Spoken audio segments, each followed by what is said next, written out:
Welcome to the in front of me Honor 7X, and I'll show you how to install iPhone keyboard on this device.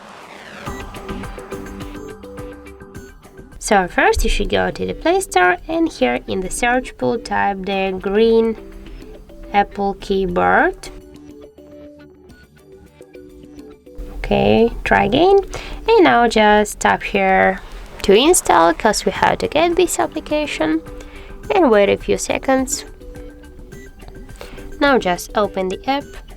Here tap enable in settings, and here near the green Apple keyboard tap once on the switcher, tap to OK, and now just go back. Here just click the switch input methods and switch your Microsoft Swift keyboard to the green United States English keyboard, and as can you see, that's finished. And right now we'll just type something, for example here in our message application,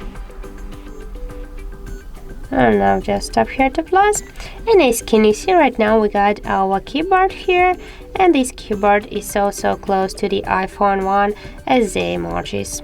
So that's how it looks. If you find this video helpful, leave like, comment and subscribe our channel.